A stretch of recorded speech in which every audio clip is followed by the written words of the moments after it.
चक्रवर्ती सम्राट अशोक आज विश्व भर के सभी महानतम एवं शक्तिशाली सम्राटों की पंक्ति में शीर्ष स्थान पर विराजित है। उन्हें यूं ही चक्रवर्ती सम्राट नहीं कहा जाता।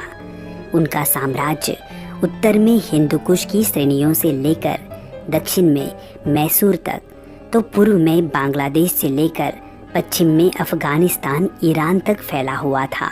वर्तमान परिदृश्य में देखा जाए तो सम्राट अशोक का ये साम्राज्य आज का भारत, अफगानिस्तान, नेपाल, पाकिस्तान, भूटान, म्यांमार और बांग्लादेश के अधिकांश हिस्से में व्याप्त रहा था। उस समय से लेकर आज तक ये किसी भी भारतीय राजा का सबसे बड़ा साम्राज्य रहा है।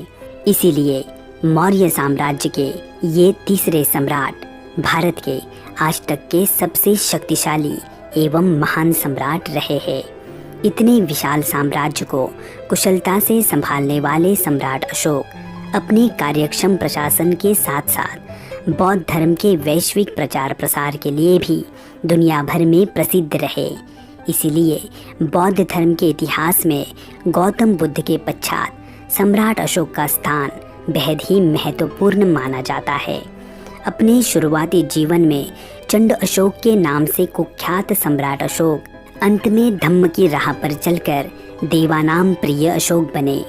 सत्य, अहिंसा, प्रेम, करुणा और सहिष्णुता, इन मूल्यों को विश्व भर में प्रसारित करने वाले सम्राट अशोक के क्रूरता से करुणा तक के सफ़र को आज हम इस वीडियो के माध्यम से विस्तार से समझने की कोशिश करेंगे।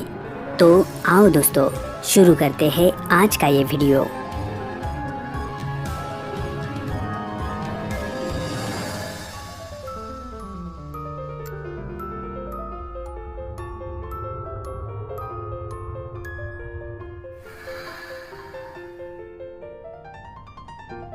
सम्राट बिंदुसार और रानी धर्मा के पुत्र अशोक का जन्म 304 ईसा पूर्व में पाटलिपुत्र में हुआ। बौद्ध ग्रंथों में वर्णन है कि सम्राट बिंदुसार की 16 पटरानियां और 101 पुत्र थे, जिनमें से 99 पुत्रों को अर्थात अपने 99 भाइयों को मारकर अशोक ने स्वयं को सम्राट पद पर स्थापित कर दिया। बौद्ध ग्रंथों में बताई गई इस बात के ऐतिहासिक प्रमाण तो नहीं है, लेकिन एक बात तो स्पष्ट है कि 273 ईसा पूर्व में जब सम्राट बिंदुसार की मृत्यु हुई तब उनके ज्येष्ठ पुत्र सुसीम सम्राट नहीं बने और अशोक को भी सम्राट बनने के लिए 4 सालों का लंबा समय लगा। इसका मतलब इन 4 सालों में अशोक और उनके भाइयों में कड़े सत्ता संघर्ष का माहौल रहा और इस आंतरिक अशांति से भरे माहौल के खत्म होने के बाद ही 269 ईसा पूर्व में सम्राट अशोक का विधिवत राज्याभिषेक हुआ। सत्ता संभालते ही अशोक ने विरासत में प्राप्त विशाल मौर्य साम्राज्य को और अधिक विशाल करना प्रारंभ कर दिया। साम दाम दंड भेद हर प्रकार की नीति को अपनाते हुए सम्राट अशोक ने आधुनिक असम से लेकर ईरान की सीमा तक का साम्राज्य केवल 8 वर्षों में ही विस्तृत कर लिया। इस दौरान अपने कठोर व्यवहार के कारण लोग सम्राट अशोक को चंड अशोक के नाम से पुकारने लगे। बौद्ध साहित्य तथा लोक कथाओं में चंड अशोक के इस कठोर रूप का वर्णन करने वाली कई कहानियां प्रचलित है। भारत समेत पश्चिमोत्तर प्रदेश के बहुतांश भूभाग पर अधिकार करने के पश्चात सम्राट अशोक अब दक्षिण में कलिंग की तरफ बढ़े। आज के ओडिशा, छत्तीसगढ़ और झारखंड में फैला कलिंग उस वक्त का एक महत्वपूर्ण राज्य था। उत्तर से दक्षिण की तरफ जाने वाली थल तथा जलमार्गों पर उसका विशेष रूप से नियंत्रण था। इसीलिए कलिंग को जीतना मौर्य साम्राज्य के लिए बेहद ही आवश्यक था।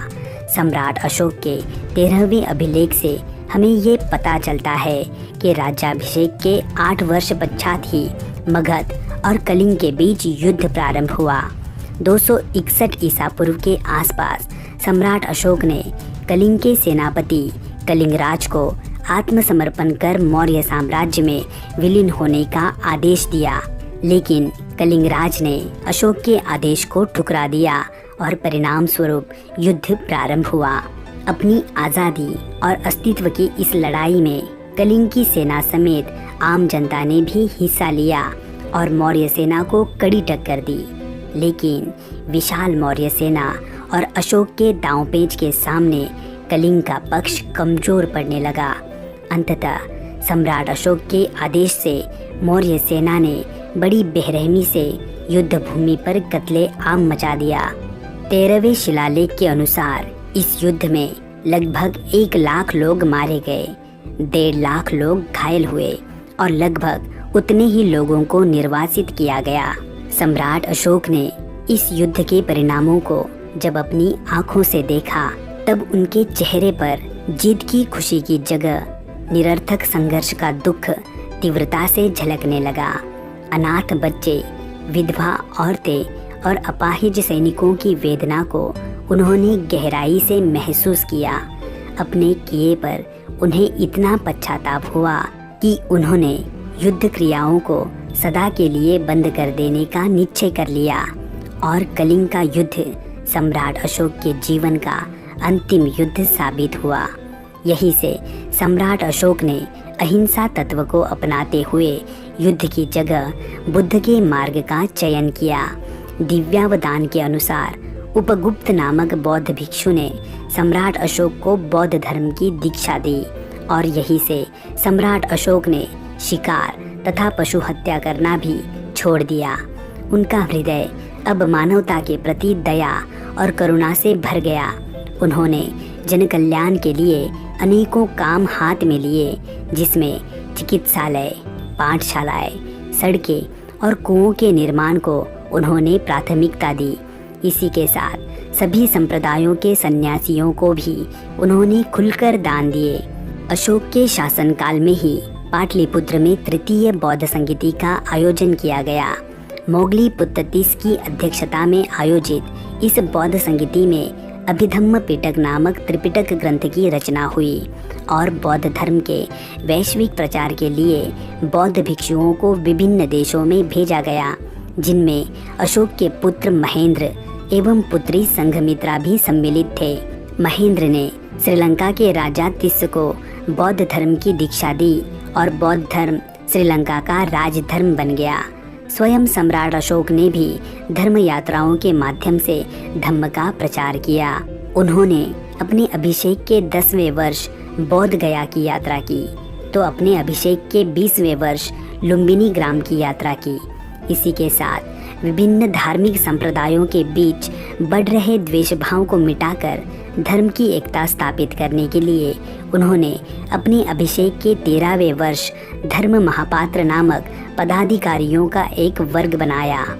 बौद्ध धर्म के प्रचार प्रसार के क्रम में सम्राट अशोक ने आगे अनेकों शिलाभिलेखों को उत्कीर्ण करवाया, जिनके माध्यम से सम्राट अशोक ने अपने अत्यंत मानवीय विचारों को तथा जीवन के आदर्शों को विश्व भर में पहुंचाने का कार्य किया।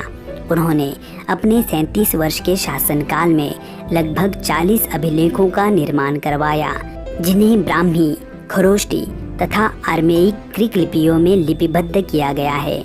शिला, स्तंभ तथा गुफाओं में प्राप्त होने वाले इन अभिलेखों में सम्राट अशोक ने अपने आप को प्रियदर्शी और देवानाम प्रिय की उपाधि से संबोधित किया है। आधुनिक बांग्लादेश, भारत, अफगानिस्तान, पाकिस्तान और नेपाल में जगह जगह पर मिलने वाले इन अभिलेखों को शिलालेख, स्तंभालेख और गुहालेख ऐसे 3 भागों में विभाजित किया जाता है। आज हमें सम्राट अशोक के बारे में जितनी भी प्रमाणित जानकारी प्राप्त होती है, उसमें इन अभिलेखों की भूमिका बेहद ही महत्वपूर्ण है। अहिंसा, शांति तथा लोक कल्याणकारी नीतियों के अतुलनीय सम्राट अशोक ने लगभग 37 वर्षों तक शासन किया और फिर 232 ईसा पूर्व में उनकी मृत्यु हुई। आज उनकी मृत्यु के 2300 साल पश्चात भी हम उनकी महानता का सदैव स्मरण करते हैं। भारत की राजमुद्रा और राष्ट्रध्वज के मध्य में स्थित चक्र सम्राट अशोक के सारनाथ स्तंभ से ही लिए गए हैं। तो दोस्तों, आपको ये जानकारी कैसी लगी? आप हमें कमेंट बॉक्स में ज़रूर बताइए। वीडियो को लाइक करके अपने दोस्तों में शेयर कीजिए और चैनल को सब्सक्राइब करके बेल आइकन को ऑल नोटिफिकेशंस पर सेट कीजिए ताकि हमारे अगली वीडियो की नोटिफिकेशंस आपको तुरंत प्राप्त हो। तो चलो दोस्तों, मिलते हैं अगली किसी वीडियो में। तब तक के लिए आप अपना ख्याल रखना। जय हिंद।